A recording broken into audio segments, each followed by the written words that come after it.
This feeling is all too familiar to all Arsenal fans when you're watching games and you're banking on other teams to do a job for you. This is what happens. This feeling, I'm tired of it. I don't want to feel this again, especially when you're going up against teams like Liverpool, who always seem to find a way. They just seem inevitable. Mohamed Salah feels like he's not in the game, feels like he's been lost. Boom, 2 goals. It's crazy. He just understands how to be effective, and it is painful. And it is worrying. It's worrying because we know it. Teams who are chasing the title or teams who are going to be eventual champions will win games that they do not deserve to win, or games where they do not perform the best. I don't think any Liverpool fan will come out here and be like, we played outstandingly well, because I don't think they did. I don't think they created too many opportunities. In fact, 3 of the goals came from blatant errors from Southampton. You know, 3 of them came from mistakes.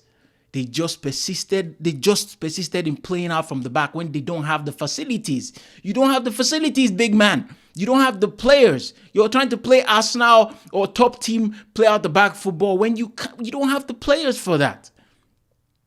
Come on. And then you gift Liverpool the opportunity. But Mohamed Salah, that man, the African giant, honestly, you have to just applaud. You have to applaud the incredible talent that is this guy. He just knows how to make runs. He knows how to find space. He knows how to feed off of the left back's mistakes. All the time you see him just peeling off the shoulder, waiting to pounce, waiting to capitalize. I could tell that he was frustrated because he had those opportunities twice in the first half and he missed it. Off the shoulder of Fraser, who was supposed to be marking him mistake. Who's there? Mo Salah, bang. Always. You know, something that made me laugh today was my Nigerian brother, Paul Onuachu, with the step overs and the no-look pass. Needless. I'll admit it was needless. But he brought back some memories of old football. You know, football that's not always about systems. When players can just express themselves, drop the shoulder, do some step overs, just make it fun again. And you can see that the Southampton fans were loving it. But Liverpool did what they know how to do best. Darwin Núñez was off it. You know, Gakpo, you know, when they went down, Gakpo did his thing, but nothing, you know, came to fruition until they made the subs. And then the whole game changed. From 2-1 down, Liverpool did what every title challenger is supposed to do. And they won a game that they weren't supposed to win, and it's frustrated. Rather, they were supposed to win it, but maybe they didn't do enough to deserve the win. But Southampton, I don't know, it's my fault. I did this to myself. Imagine me clinging on to Southampton, bottom of the table Southampton, a team that makes so many errors. I was clinging on to the hope that they could do something. You know, they started off the game, you're watching so intensely, trying to figure out, can you stop these mistakes? They persisted, playing out the back when they know they couldn't. Bang, made an error.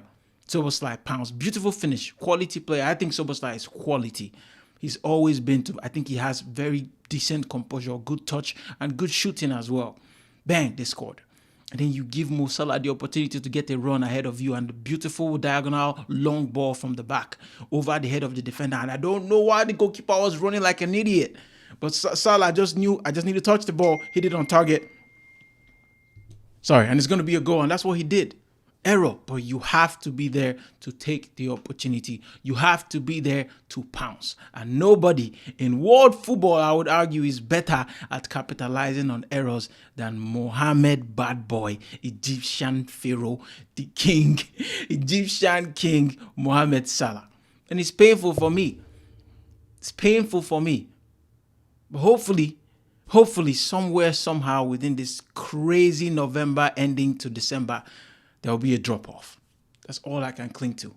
Because this Liverpool team, after Man City dropped points, they had an opportunity to press forward and go 8 points clear of them. They're 9 points ahead of us. It would have been 6 if they drew today. If they lost today. But they're 9 points. They made sure that gap was still there on us and Chelsea. But they extended on Manchester City, who are their close second. And then they face them next week. Who am I hoping will win that game? Manchester City. Hopefully City does something for us. And people will say, how can you wish for Man City to win? I need them to just bring that gap closer to us so it's possible. I'm completely on anyone's side who's playing against Liverpool. Everybody defeat Liverpool. Everybody deceive Man City. But Liverpool are leading, so Man City needs to take maximum points off of them. I don't know how, after they got destroyed yesterday. Unbelievable. Manchester City, nobody is scared of them again. Nobody. 5 defeats in a row. First time in Pep Guardiola's career. Obviously, people are getting this twisted. There's 3 in the Premier League, but 5 in all competitions. First in Pep's history. Crazy. I don't know what's happening. I don't know. If you're a City fan, let me know in the comments. Let me know what you think the issue is with your squad. How do you feel about your title challenge? Is it over? People will say it's over. I find it weird because how is it over and they're still second place? Yes, 8 points seem like crazy amount of points, but we've seen it happen before. Unfortunately, by my club, we've been 8 points ahead of Man City before and they pulled it back. But this is a Man City who look bereft of ideas. A Man City who can't create opportunities. This is a Man City we've never seen before. And that's what happens when you lose Rodri. I think Pep made terrible mistakes though. That midfield looked shaky. They also lost Kovacic, who would have been in there. But the midfield of Foden, Bernardo Silva, and who was the last guy? Gundogan, no pace. No pace. They just got outrun by Tottenham yesterday with the Salah, with the Bisumas. Beautiful play from Spurs, and they deserved it. This is what Spurs do. They always come alive against the big teams and then die. I love Spurs. Manchester United and Amorim not getting the job done against Ipswich. Ipswich are actually a quality side. They're not like Southampton. They actually played today. And I would even reckon that they had amazing chances to win the game, if not for Onana. Onana was incredible. How many saves did he make today? And I've seen some Manchester United fans big him up.